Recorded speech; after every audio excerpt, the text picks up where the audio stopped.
PM Modi पहुंच गए Israel. Iran पर हमला रोकेंगे या मिलकर पाकिस्तान को ठोकेंगे, क्या खबर आ गई है? पीएम मोदी के स्वागत में नेतन्याहू ने क्या क्या कर दिया कि दुनिया भर में चर्चा हो रही। पहले 114 राफेल, अब इजराइल से मोदी क्या लाने पहुंचे कि भारत का तो पैसा बच जाएगा लेकिन पाकिस्तान नहीं बच पाएगा। आज इसके बारे में पहला चैप्टर खोल रहा।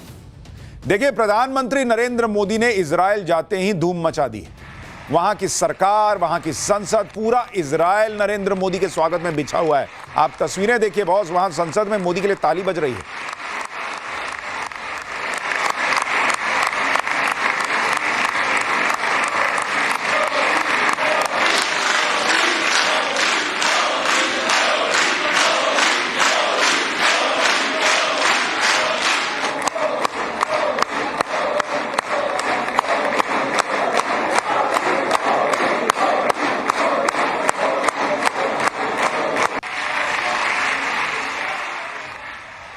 आप सोचिए बॉस, भारत की संसद में आपने मोदी मोदी सुना होगा, इजराइल की संसद में मोदी मोदी के नारे लग रहे हैं। दुनिया भर की नजर मोदी और नेतन्याहू पर है कि दोनों मिलकर क्या करने वाले हैं। नरेंद्र मोदी के इस दौरे की गजब चर्चा इसलिए भी हो रही है क्योंकि नरेंद्र मोदी उस वक्त इजराइल गए हैं जिस वक्त डोनाल्ड ट्रंप ईरान पर बंदूक ताने बैठे। जिस इलाके में नरेंद्र मोदी गए हैं, लड़ाई उसी इलाके में होनी है बॉस एक तरीके से। लेकिन नरेंद्र मोदी के इजराइल दौरे से सांसें तो पाकिस्तान की भी अटकी हुई है क्योंकि इजराइल और भारत दोनों पाकिस्तान के लिए काल है।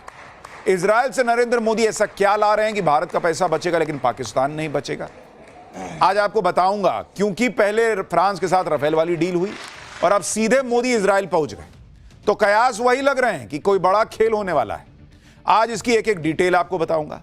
नरेंद्र मोदी के इजराइल जाते ही कैसे कांग्रेस को भयंकर आग लग गई है। प्रियंका वाड्रा गाजा के लिए बोलने लगी, राहुल गांधी फिर से नरेंद्र मोदी के खिलाफ नई थ्योरी ले आए। ये सब भी आपको दिखाऊंगा।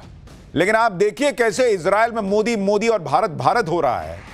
बहुत पहले भारत के प्रधानमंत्री नरेंद्र मोदी का जो जलवा दिखा है उसकी एक झलक देखिए, फिर पूरी खबर बता दूं।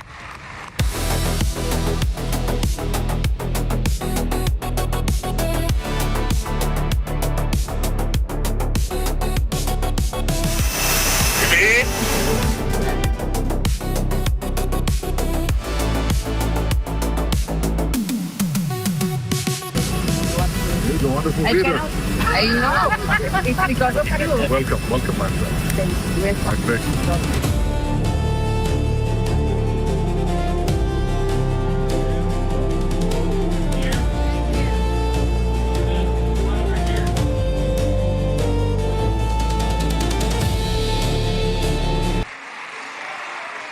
प्रधानमंत्री नरेंद्र मोदी इस वक्त इजराइल की संसद में मौजूद हैं।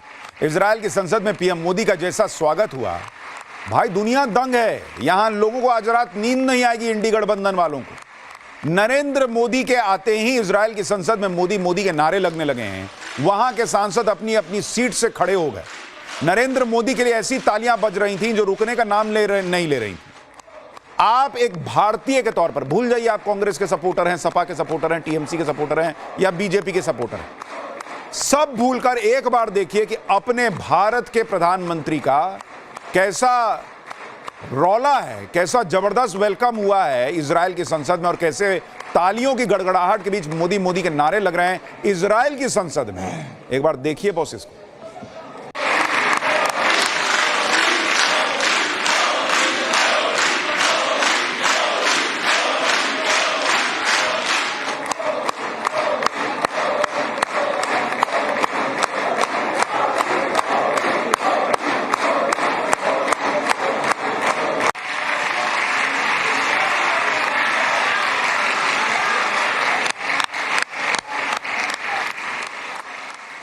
ये आज की डेट में भारत की पहचान है बॉस।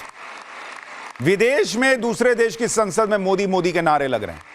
इजराइल के पीएम बेंजामिन नेतन्याहू ने पीएम मोदी को इजराइल का ग्रेट फ्रेंड बताया, भारत इजराइल दोस्ती का चैंपियन बताया, ग्लोबल लीडर बताया।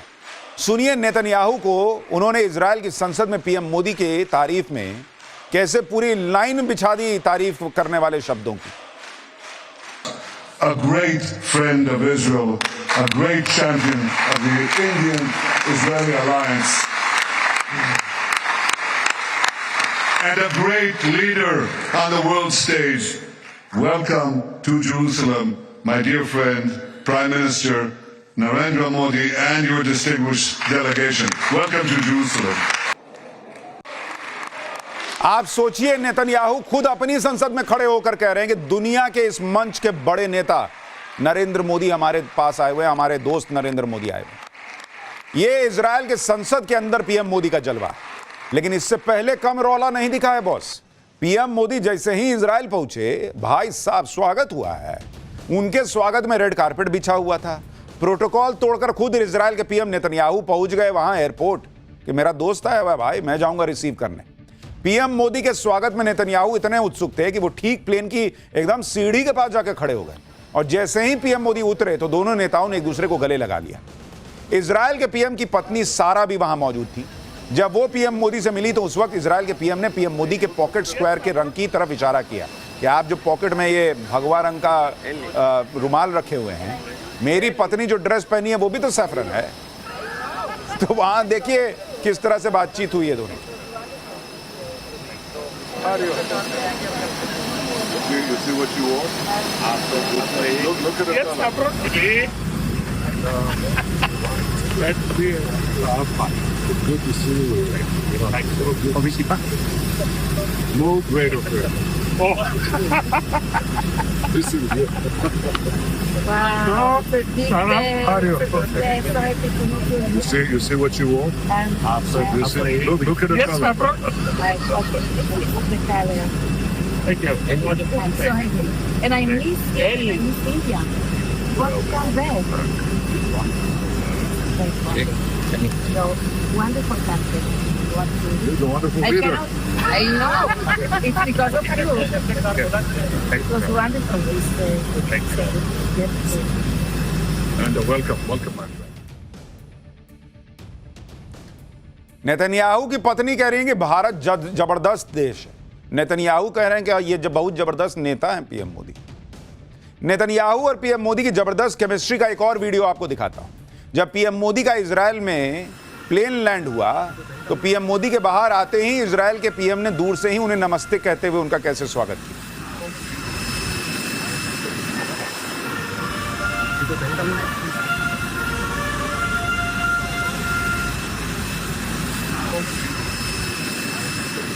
आप ये तस्वीरें देखिए, नेतन्याहू इतने एक्साइटेड लग रहे हैं कि उनका बस चलता तो सीढ़ी पे चढ़ के ऊपर चले जाते रिसीव करने।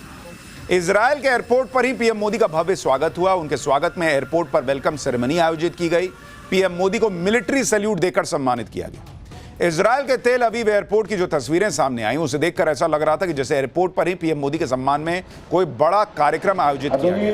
वहां बड़ी संख्या में मिलिट्री पर्सन, डिप्लोमेट सब मौजूद थे। इजराइल के पीएम के न्योते पर पीएम मोदी 2 दिन की यात्रा पर इजराइल पहुंचे हुए। पीएम मोदी ने अपने स्वागत के लिए नेतन्याहू का आभार जताया, जिस पर इजराइल के पीएम ने कहा कि आपका स्वागत करना हमारे लिए सम्मान की बात है। फिर हिंदी में पोस्ट किया कि आपका स्वागत है। नेतन्याहू ने कहा कि वो पीएम मोदी के साथ काफी नजदीकी दोस्ती रखते हैं। नेतन्याहू बोले कि हमारी गहरी दोस्ती की झलक भारत और इजराइल के संबंधों में भी दिखती है। पीएम मोदी के इजराइल दौरे की एक बड़ी हाईलाइट यह है कि इस दौरे पर भारत और इजराइल अपने संबंधों को अब नेक्स्ट लेवल पर ले जा सकता है। भारत और इजराइल के अपने रिश्तों को अपग्रेड करने की खबरें हैं। भारत और इजराइल के बीच स्पेशल स्ट्रैटेजिक पार्टनरशिप हो सकती है, कहा जा रहा है। यह पार्टनरशिप उस लेवल की है जैसे इजराइल के अमेरिका और जर्मनी के साथ संबंध है। पीएम मोदी जब पहली बार जुलाई 2017 में इजराइल गए थे, तब भारत इजराइल के बीच रिश्तों को अपग्रेड किया था। भारत और इजराइल के बीच रणनीतिक साझेदारी बनी थी। अगर भारत और इजराइल के बीच यह पार्टनरशिप नेक्स्ट लेवल पर जाती है तो इससे दोनों देशों का फायदा होगा। इससे दोनों देशों के बीच डिफेंस, इनोवेशन, सिक्योरिटी में सहयोग और बढ़ जाएगा। पीएम मोदी 2 दिन के दौरे पर इजराइल गए। संसद में संबोधन के बाद नेतन्याहू ने पीएम मोदी के लिए प्राइवेट डिनर भी आयोजित किया हुआ। और कल है डील का दिन, जब कल पीएम मोदी और नेतन्याहू भारत और इजराइल के बीच होने वाली डील्स को फाइनल करेंगे। कल पीएम मोदी इजराइल के राष्ट्रपति से भी मिलने वाले। डील को लेकर इजराइल के पीएम ने बताया कि कल भारत के साथ सीरीज ऑफ एग्रीमेंट्स होंगी, जिसमें इकोनॉमी, सिक्योरिटी, डिप्लोमेसी को बढ़ाने वाले समझौते होंगे। यह भी चर्चा है कि भारत और इजराइल के बीच फ्री ट्रेड एग्रीमेंट भी हो सकता है। इसके लिए दोनों देशों के बीच बातचीत का पहला राउंड शुरू भी हो चुका है। एयरपोर्ट पर स्वागत के बाद पीएम मोदी और नेतन्याहू ने द्विपक्षीय वार्ता भी की। इस बातचीत को लेकर पीएम मोदी ने बताया कि 9 साल बाद इजराइल आकर बड़ा अच्छा लग रहा है। पीएम मोदी ने कहा कि उन्होंने नेतन्याहू के साथ कई मुद्दों पर बातचीत की, जिसमें द्विपक्षीय संबंधों को और मजबूत करने पर चर्चा हुई। पीएम मोदी ने कहा कि technology, water management, agriculture, talent partnership पर बातचीत हुई। और सबसे अहम बात यह है कि पीएम मोदी और इजरायल के बीच रीजनल डेवलपमेंट्स पर भी बात हुई और बहुत संभव है कि इसमें ईरान को लेकर तनाव पर भी चर्चा हुई। पीएम मोदी के इजरायल दौरे की टाइमिंग बड़ी इंपॉर्टेंट मानी जा रही है, क्योंकि पीएम मोदी ऐसे वक्त में इजरायल के दौरे पर गए हैं जब अमेरिका इजरायल के साथ ईरान का तनाव चरम पर पहुंचा हुआ है, जब ईरान पर हमले के लिए ट्रंप ने सबसे बड़ी फौज उतार दी है, जब अमेरिका और ईरान के बीच कल जेनेवा में परमाणु वार्ता होने वाली है। आप देखिए कि इधर पीएम मोदी इजरायल के दौरे पर गए, उधर अमेरिका ने अपने सबसे घातक फाइटर जेट इजरायल में उतार दिए। अमेरिका के करीब 12 F-22 फाइटर जेट्स इजरायल के एयरबेस पर उतर गए।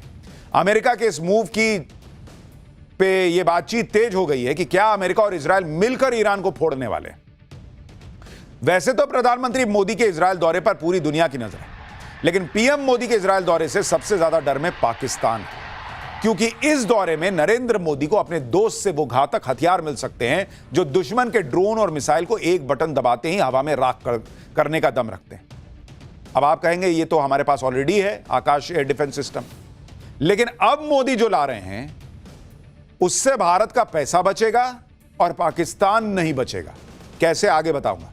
इजरायल की मीडिया में इस बात की चर्चा जोरों पर है कि भारत और इजरायल के बीच laser based air defence system पर बड़ी डील हो सकती है। भारत के साथ सिर्फ आयरन बीम की ही नहीं बल्कि इसके टेक्नोलॉजी ट्रांसफर की डील फाइनल हो सकती है।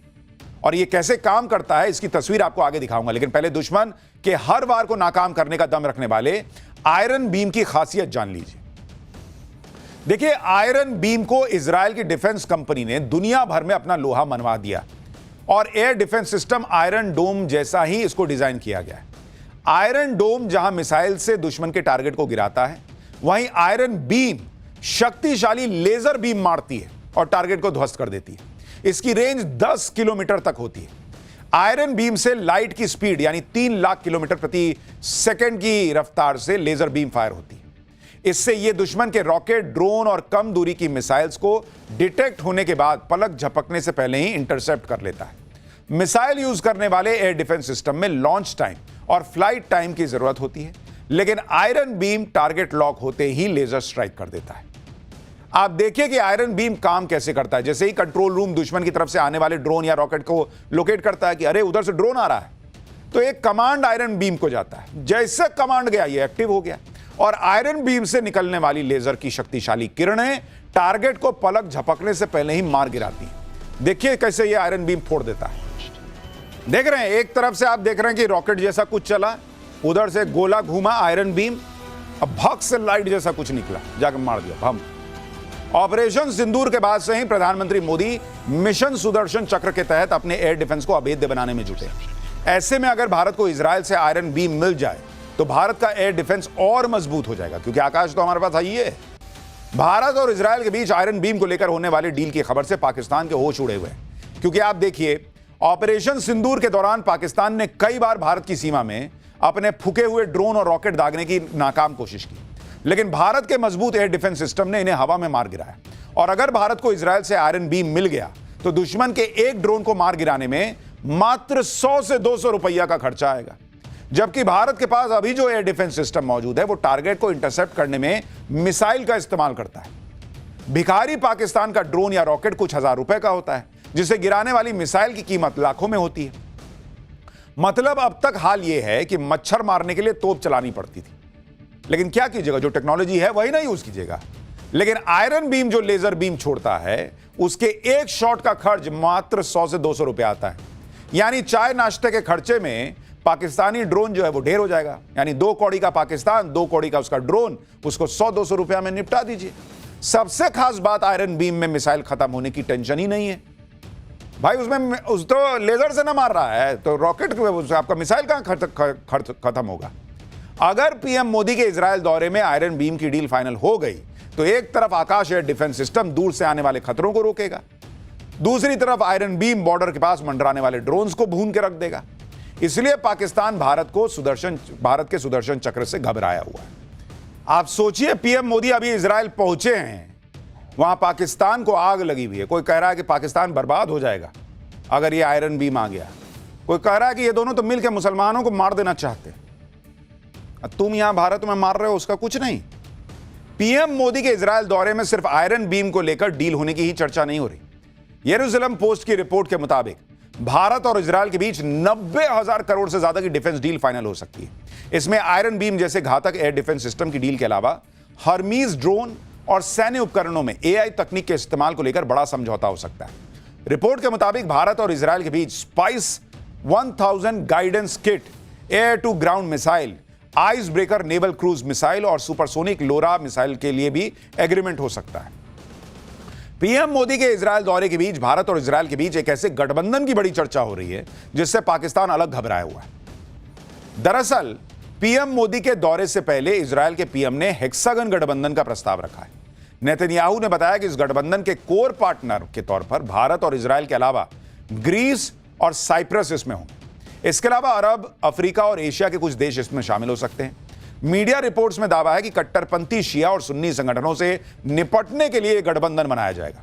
इस गठबंधन का ऐलान ऐसे वक्त में हुआ है जब इजरायल और ईरान में तनाव चल रहा है, जब पाकिस्तान, सऊदी अरब, तुर्की के बीच अरब नाटो की चर्चा हो रही है। हालांकि इजरायल के इस प्रस्तावित गठबंधन में भारत शामिल होगा नहीं होगा यह अभी क्लियर नहीं है, लेकिन इस गठबंधन के ऐलान भर से ही पाकिस्तान की धड़कनें बढ़ गई हों। पीएम मोदी के दौरे से पहले ही मंगलवार को पाकिस्तान की संसद ने इजरायल के प्रस्तावित गठबंधन के खिलाफ एक प्रस्ताव पास कर दिया। पाकिस्तान ने इजरायल के इस गठबंधन को शांति भंग करने वाला और कुछ देशों को टारगेट करने वाला बताया। पाकिस्तानी नेताओं ने इसे इस्लाम और इस्लामिक देशों की संप्रभुता पर हमला बता दिया। आप सुनिए कि जो गठबंधन अभी बना भी नहीं है उसे लेकर पाकिस्तान कितने तनाव में घूम रहा है। पीएम मोदी के इजरायल दौरे से कैसे पाकिस्तान में खलबली मची उसका एक और उदाहरण देखिए। पाकिस्तान के बड़े अखबार डॉन ने अपने आर्टिकल में ऑपरेशन सिंदूर का जिक्र किया। पाकिस्तानी अखबार ने बताया कि कैसे भारत ने इजरायल की ड्रोन टेक्नोलॉजी पाकिस्तान के खिलाफ इस्तेमाल की थी। पाकिस्तान की मीडिया ने यह भी माना कि भारत के इजरायल के साथ अच्छे रिश्ते हैं और खाड़ी देशों के साथ भी अच्छे रिश्ते हैं। भारत ईरान के साथ भी मजबूत रिश्ते बनाए हुए हैं और अफगानिस्तान के साथ भी बनाए हुए हैं। पाकिस्तानी टीवी चैनल जियो न्यूज ने भी अपने शो में पीएम मोदी के इजरायल दौरे को पाकिस्तान के लिए खतरे की घंटी बता दिया है। वहां की मीडिया में सबसे ज्यादा चर्चा नेतन्याहू के नए गठबंधन को लेकर हो रही है। अब आप सोचिए, यहां इजरायल की संसद में मोदी मोदी के नारे लग गए, वहां मुनीर का बीपी बढ़ गया होगा। पाकिस्तान घबराया हुआ है और उधर पीएम मोदी के दौरे को लेकर इजरायल में गजब का उत्साह है। इजरायली मीडिया भी पीएम मोदी के दौरे को खास कवरेज दे रही है। आप देखिए कि इजरायल के एक बड़े अखबार द यरूशलेम पोस्ट ने फ्रंट पेज पर पीएम मोदी की तस्वीर छापी है और हेडलाइन में लिखा है नमस्ते। ये देखिए, उसका फ्रंट पेज आपको दिखा रहा हूं और भारत के तिरंगे की तस्वीर भी है। अखबार ने लिखा है वेलकम मोदी। इस तस्वीर को खुद अखबार के एडिटर इन चीफ ने पोस्ट किया और पीएम मोदी के दौरे को ऐतिहासिक बताया। लिखा कि आप भी मेरे साथ पीएम मोदी के स्वागत में जुड़ सकते हैं। इस पोस्ट को पीएम मोदी ने भी शेयर किया और कहा कि जरूर ये एक ऐतिहासिक दौरा है। पीएम मोदी ने कहा कि उन्हें भरोसा है कि इस दौरे से दोनों देशों के रिश्तों को मोमेंटम मिलेगा। लेकिन पाकिस्तान जो हड़का हुआ है, उस पाकिस्तान को दिखाता हूं पीएम मोदी वहां इजरायल की संसद में क्या बोल रहे हैं, सुनिए जरा। Shalom.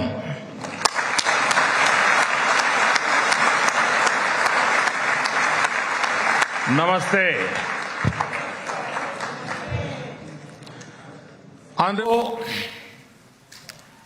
As the Prime Minister of India and also as a representative of one ancient civilization addressing another,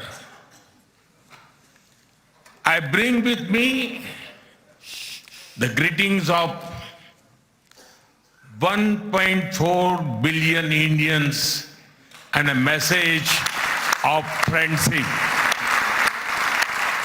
respect and partnership.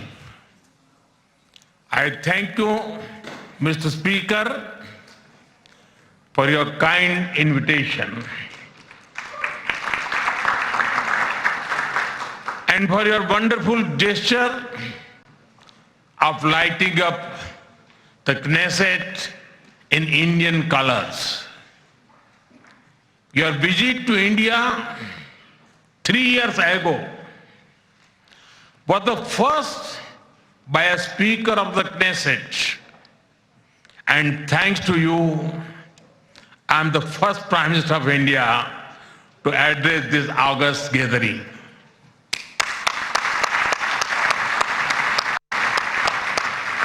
Nine years ago, I had the good fortune to be the first Prime Minister of India to visit Israel. And I'm very happy to be here again, returning to a land to which I have always felt drawn. After all, I was born on the same day that India formally recognized Israel, September 17, 1950.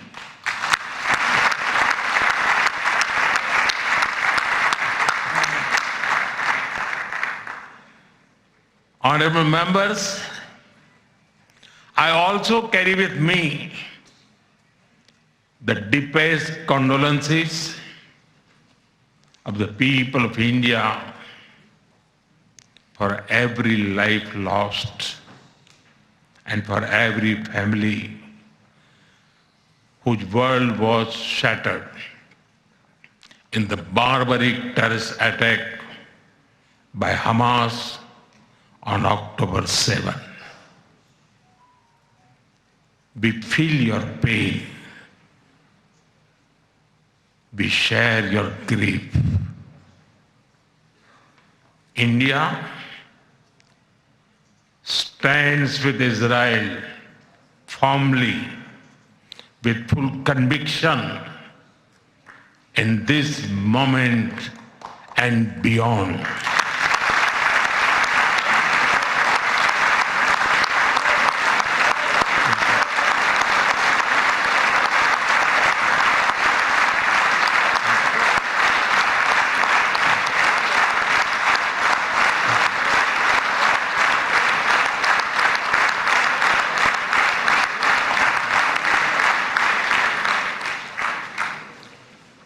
No cause can justify the murder of civilians. Nothing can justify terrorism. India has also endured the pain of terrorism for a long time. We remember the 26/11 Mumbai attacks and the innocent lives lost, including Israeli citizens. Like you, we have consistent and uncompromising policy of zero tolerance for terrorism with no double standards. Terrorism aims to destabilize societies, to block development, and to erode trust. Countering terrorism requires sustained and coordinated global action because terror anywhere threatens peace everywhere. That is why India supports all efforts that contribute to durable peace and regional stability. Some years ago, when you concluded the Abraham Accords, we applauded your courage and vision. It was a moment of new hope for a long troubled region. Since then, the situation has changed significantly. The path is even more challenging. Yet, it is important to sustain that hope. The Gaza Peace Initiative that was endorsed by the UN Security Council offers a pathway. India has expressed its firm support for the initiative. We believe that it holds the promise of a just and durable peace for all the people of the region, including by addressing the Palestine issue. Let all our efforts be guided by wisdom, courage, and humanity. The road to peace is not always easy, but India joins you and the world for dialogue, peace, and stability in this region. Honorable members, in India, there is a great admiration for Israel's resolve, courage, and achievements. Long before we related to each other as modern states, we were linked by ties that go back more than 2,000 years. The book of Esther refers to India as Hodu. The Talmud records trade with India in ancient times. Jewish merchants traveled across sea routes that connected the Mediterranean with the Indian Ocean. They came seeking opportunity and dignity. And in India, they became one of us. Jewish communities have lived in India without fear of persecution or discrimination. They have preserved their faith and participated fully in society. That record is a source of pride for us. Honorable members, the Bene Israel of Maharashtra, the Kochini Jews of Kerala, the Baghdadi Jews of Kolkata and Mumbai, and the Bene Menashe of the Northeast have enriched India. In my home state, Gujarat, there is a school set up by a Bene Israeli family, Mr. and Mrs. Best. तो प्रधानमंत्री Narendra Modi Israel की संसद में बोल रहे हैं और आप सोचिए ये वो इजराइल है जहां भारत का कोई प्रधानमंत्री जाने की सोचता नहीं था। नरेंद्र मोदी पहली बार गए 2017 में और अब वो पहले भारतीय प्रधानमंत्री हैं जो इजराइल की संसद में बोल रहे हैं। वहां मोदी मोदी के नारे लग रहे हैं और वो उस संसद में खड़े होकर डंके की चोट पर कह रहे हैं कि भारत खड़ा है इजराइल के ऊपर जो हमास के आतंकियों ने हमला किया, भारत उसकी निंदा करता है। आप सोचिए ये कन्विक्शन वो दिखा रहे हैं जो वो कहते हैं कि आतंकवाद तुम्हारा अलग मेरा अलग, तुम अलग देखो अपने हिसाब से, हम नहीं तुम्हारे साथ, ये नहीं चल सकता। नरेंद्र मोदी ये दुनिया को बता रहे हैं कि देखो मैं डायलॉग की बात करता हूं, भारत डायलॉग की बात करता है, भारत शांति की बात करता है, लेकिन हमास एक टेररिस्ट ऑर्गेनाइजेशन है और उसने जो हमला किया वो आतंकी गतिविधि थी और उन्होंने उसको 26/11 से कंपेयर करके बताया। ये डंके की चोट पर वो कर रहे हैं इजराइल की धरती पे खड़े होकर, इसीलिए दुनिया को बड़ा मैसेज है। लेकिन यहां भारत की धरती पे क्या हो रहा है? पाठशाला में अगला चैप्टर देखिए। पीएम मोदी को कॉम्प्रोमाइज्ड बोलकर फंस गए राहुल गांधी। बीजेपी ने गांधी परिवार के कॉम्प्रोमाइज इतिहास की कौन सी फाइल खोल दी? नेहरू से लेकर इंदिरा तक सबको विदेशी सीक्रेट एजेंसियों का एजेंट क्यों बता रही है टीम मोदी? क्या राज खोला? पैसे देकर मोदी का एआई समिट बदनाम कराने चली थी क्या कांग्रेस? सोशल मीडिया पर वायरल वीडियो का सच क्या है, अब इसका चैप्टर। राहुल गांधी का पूरा फोकस इस पर है कि कैसे भी करके पीएम मोदी को घेरना है, लेकिन इस चक्कर में बार बार वो कांग्रेस के ही छीछा लेदर करवाते हैं।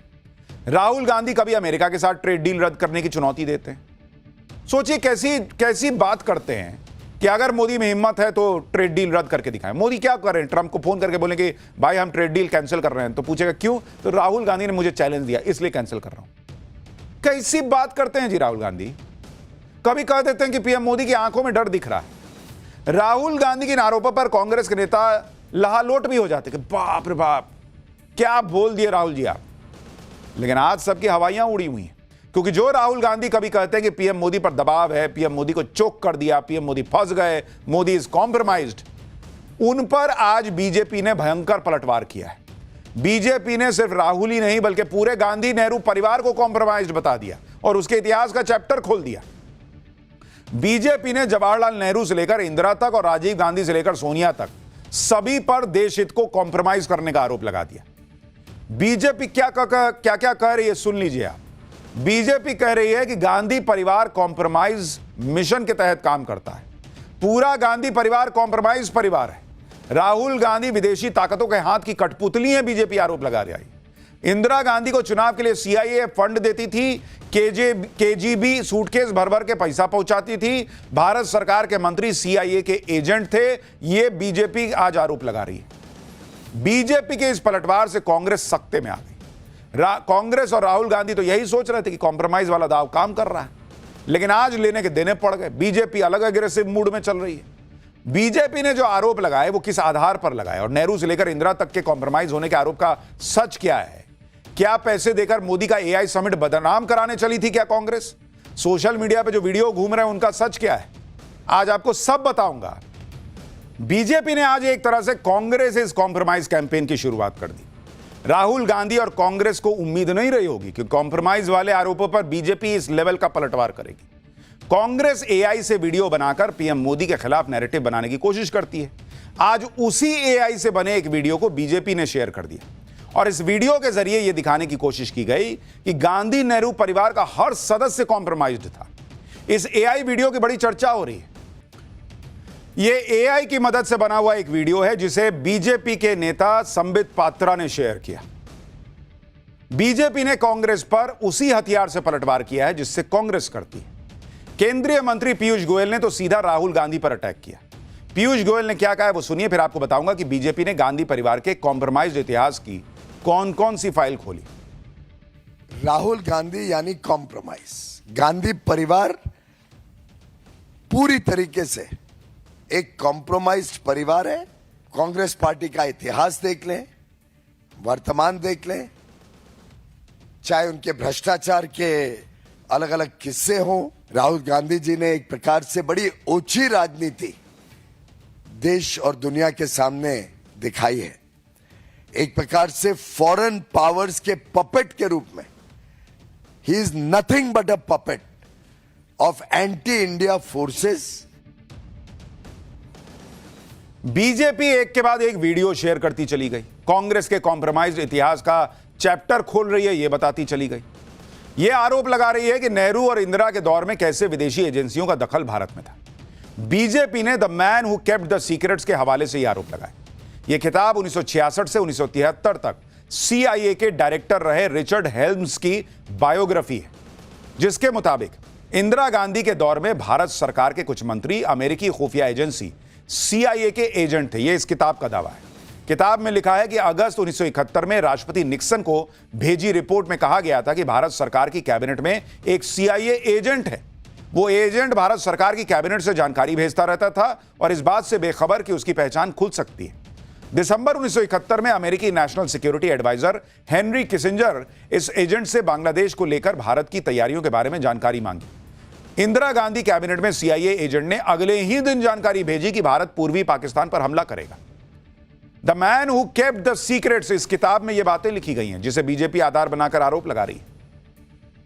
यह किताब उस समय भारत में उपलब्ध नहीं थी और इस किताब में बताए गए तथ्यों से उस समय भारत की राजनीति में तूफान आ गया था। हर तरफ इसी बात की चर्चा थी कि भारत सरकार का कौन सा मंत्री CIA का जासूस है भाई, अमेरिका का जासूस है। बीजेपी नेता सुधांशु त्रिवेदी ने जवाहरलाल नेहरू से जुड़ी फाइल भी खोल दी। नेहरू के दौर में भारत में कैसे विदेशी ताकतों का दखल होता था, इसको लेकर सुधांशु त्रिवेदी ने इंटेलिजेंस लेखक पॉल M. मैकगर की किताब spying in south Asia, Britain, the United states and India secret cold war का हवाला देते हुए कहा कि नेहरू के दौर में CIA ने भारत सरकार के अंदर अपना एसेट यानी जासूस तैयार करने में कामयाबी हासिल कर ली थी। 1940 से 1950 के बीच नेहरू के स्पेशल असिस्टेंट रहे M.O. मथाई पर CIA के लिए काम करने का आरोप है। नेहरू के बायोग्राफर के मुताबिक 1946 से 1959 तक नेहरू सेक्रेटेरिएट से पास हर पेपर CIA के पास पहुंचता था। 1960 में भारत में अमेरिका के एक डिप्लोमेट ने कहा था कि नई दिल्ली में CIA स्टेशन भारत सरकार का हर डॉक्यूमेंट हासिल कर सकता है। यानी नेहरू के दौर में CIA खुला दावा करता था कि वो भारत सरकार का हर डॉक्यूमेंट जो चाहता है वो ले लेता है। और इसीलिए बीजेपी कह रही है कि नेहरू कॉम्प्रोमाइज्ड थे। इसी को आधार बना के आरोप लगा रही है। कांग्रेस और पूरी गांधी नेहरू फैमिली को कॉम्प्रोमाइज्ड बता रही है बीजेपी। कांग्रेस के दौर में सिर्फ अमेरिका ही नहीं बल्कि रूस की सीक्रेट एजेंसी, उसका भी भारत में भयंकर दखल रहा, यह भी आरोप लग रहा है। नेहरू के दौर में यह आरोप भी लगे कि रूसी एजेंसी KGB जैसे चाहती थी वैसे सरकार चलती थी। क्रिस्टोफर एंड्रयू और विसिली मित्रोखिन की किताब the world was going our way, the KGB and the battle for the third world के मुताबिक नेहरू और IB को पता ही नहीं था कि मॉस्को में भारत के दूतावास में KGB ने कितनी घुसपैठ कर ली थी। KGB ने भारतीय अधिकारियों को हनी ट्रैप में फंसा लिया था। KGB भारत के अधिकारियों को महीने का भत्ता तक देती थी। अच्छा काम करने पर अधिकारियों की सैलरी बढ़ा देती थी। 1954 में KGB अधिकारियों को 4,000 रुपए महीने सैलरी देती थी। नेहरू के सलाहकार और 1957 में रक्षा मंत्री रहे कृष्णा मेनन KGB के बहुत करीबी हो गए थे। कृष्णा मेनन पर KGB का बहुत ज्यादा प्रभाव था। भारत की पॉलिटिक्स में KGB का इतना दखल और प्रभाव होने का आरोप लग रहा था और वो अपने मन मुताबिक फैसले करवा लेती थी, ये तक किताब में आरोप है। The world was going our way किताब के मुताबिक नेहरू के सलाहकार और रक्षा मंत्री रहे कृष्णा मेनन KGB के इन्फ्लुएंस में थे। कृष्णा मेनन ने ही ब्रिटेन के लाइटनिंग जेट की बजाय रूस के MiG-21 जेट खरीदने की डील करवाई थी। KGB ने कांग्रेस के कई नेताओं के कैंपेन को भी फंड किया था, यह भी किताब में आरोप है। KGB के मुताबिक सरकार के एक प्रभावशाली वरिष्ठ मंत्री जिनका कोड नेम ABAD था, वो भी KGB के प्रभाव में थे। 1967 के लोकसभा चुनाव के बाद KGB ने दावा किया कि नई चुनी गई संसद में 30 से 40% सदस्य उनके प्रभाव में थे। उस समय कांग्रेस के कामराज गुट का प्रभाव था, जिसे सिंडिकेट कहते थे। सिंडिकेट ने इशारों में आरोप लगाए थे कि इंदिरा गांधी भारत को सोवियत यूनियन के हाथों बेचना चाहती हैं और इसके लिए अपने principal private secretary PN Haksar को मॉस्को और सोवियत एम्बेसी के बीच लिंक के तौर पर यूज कर रही थी। यह तब आरोप लगा था। किताब के हवाले से यह आरोप लगाया जाता है कि उस समय सूटकेस भर भर के प्रधानमंत्री आवास में पैसे भेजे जाते थे। सिंडिकेट के सदस्य SK पाटिल के मुताबिक इंदिरा गांधी उन सूटकेसों को वापस तक नहीं करती थी। उस समय इंदिरा गांधी का समर्थन करने के लिए एक अखबार को 10 लाख रुपए देने का भी आरोप किताब में। 1970 के शुरुआत में भारत में KGB का प्रभाव दुनिया के किसी भी देश से ज्यादा हो गया था। KGB का दावा है कि उसने 1972 में भारत के अखबारों में 3,789 आर्टिकल प्लांट करवाए थे।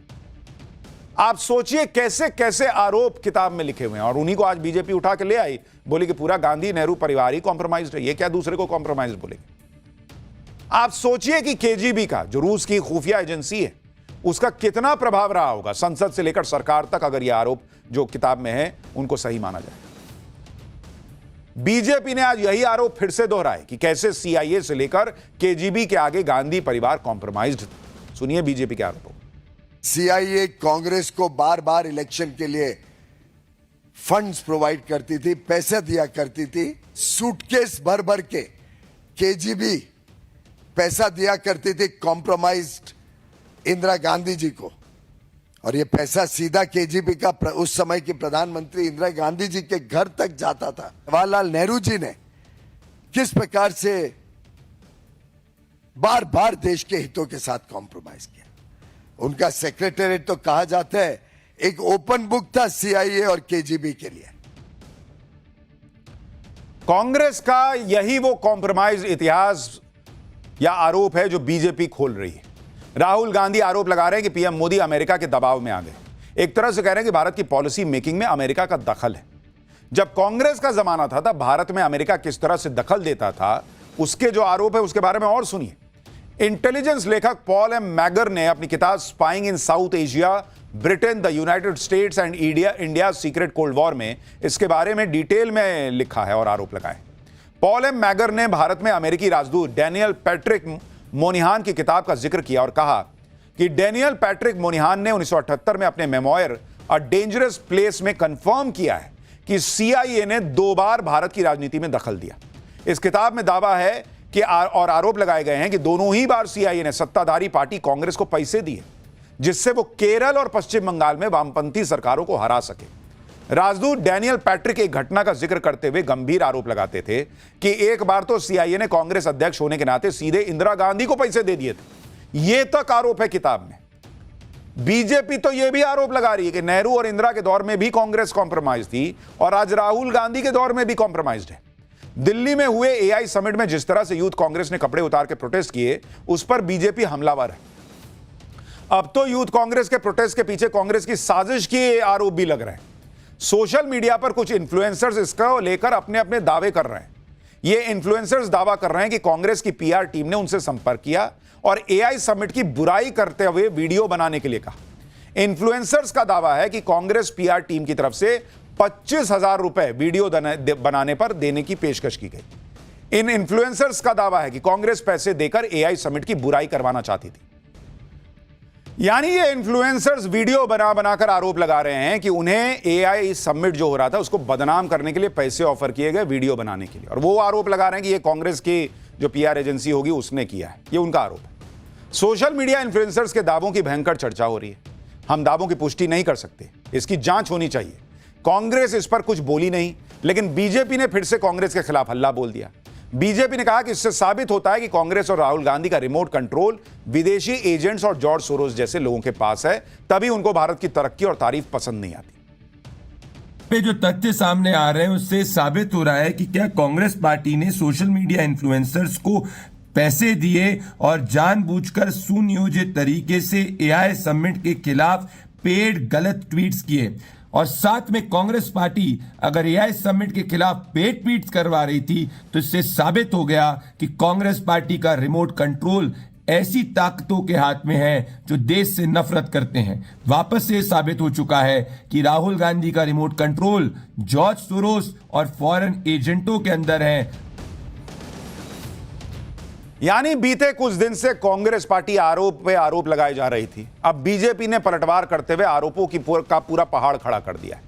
लेकिन एक सवाल है कि अगर राहुल गांधी कॉम्प्रोमाइज्ड हैं, गांधी परिवार कॉम्प्रोमाइज्ड है, तो उन पर कानूनी एक्शन कब होगा? वो बीजेपी सरकार क्यों नहीं करती? खैर, देखिए आगे क्या क्या होता है। फिलहाल पाठशाला में हम आगे बढ़ रहे हैं अगले चैप्टर की तरफ। नोटों का पहाड़, सोने के गहने और करोड़ों की जमीन, किसके घर से मिला सामान देखकर दिमाग चकरा गया सबका।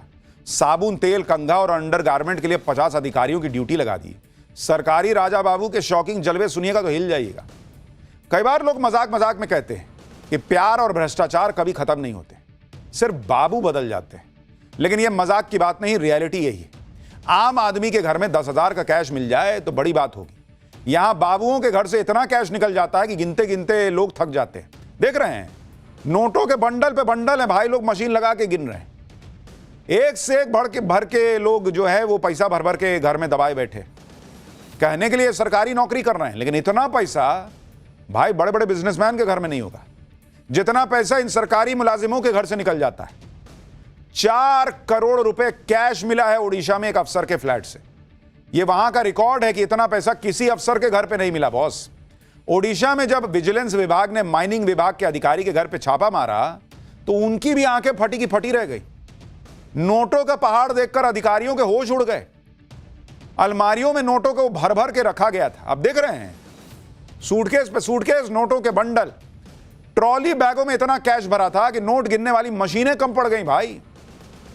आप जो ट्रॉली बैग लेके निकलते हैं कि जरा सामान भर के निकले घूमने, उस ट्रॉली बैग में वहां पर जब जांच हुई तो मिला नोटों का बंडल भरा हुआ।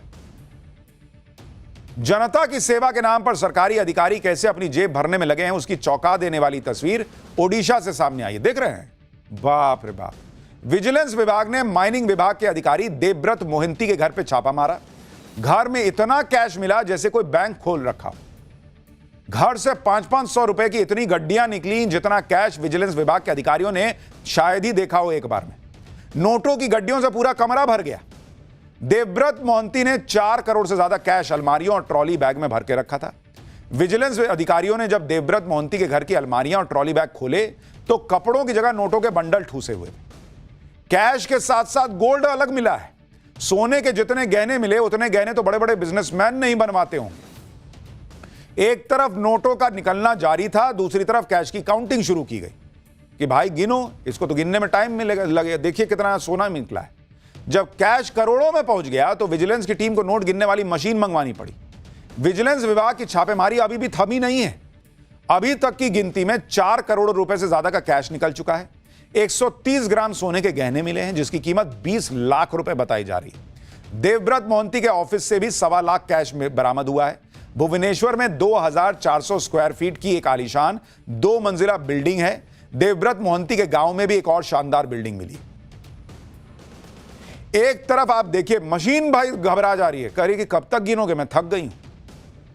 तो एक तरफ भ्रष्ट अधिकारी काली कमाई का रिकॉर्ड तोड़ रहे हैं, तो कुछ अधिकारी अपनी नवाबी के लिए जनता के पैसे उड़ा रहे हैं, यह आरोप लग रहा है। इन दिनों वीआईपी कल्चर को लेकर बीएसएनएल के डायरेक्टर विवेक बंजल सुर्खियों में। उनका शाही प्रोटोकॉल सोशल मीडिया पर वायरल हो रहा है। विवेक बंजल 25 और 26 फरवरी को 2 दिन के दौरे पर प्रयागराज जाने वाले थे। उनकी अगवानी के लिए बाकायदा 4 पन्नों का ऑर्डर जारी हुआ और ऑर्डर जारी करके डायरेक्टर साहब और उनके परिवार की सेवा करने के लिए बीएसएनएल के 50 अफसरों की ड्यूटी लगाई गई। विवेक बंजल अपने परिवार के साथ संगम स्नान के लिए जाने वाले थे। ऐसे में हर किसी की जिम्मेदारी तय की गई कि किसे करना क्या है। सब कुछ बाकायदा ऑर्डर में लिखा गया। विवाद हुआ तो दौरा रद्द कर दिया गया और उनका ट्रांसफर भी कर दिया गया। लेकिन आप सोचिए बॉस, 50-50 लोग लग रहे हैं, एक अधिकारी संगम स्नान करने जाएगा। तो कहा गया कि ए सुनो, ए तुम साबुन लाना, तुम्हारी ड्यूटी होगी शैम्पू लाने की। फलाना सुनो, ए तुम्हारी ड्यूटी होगी चप्पल लाने की। ये तमाशा चल रहा है। लेकिन अब हो गया कांड भाई साहब के साथ। For more of such videos, do like, share and subscribe to ET Now Swadesh.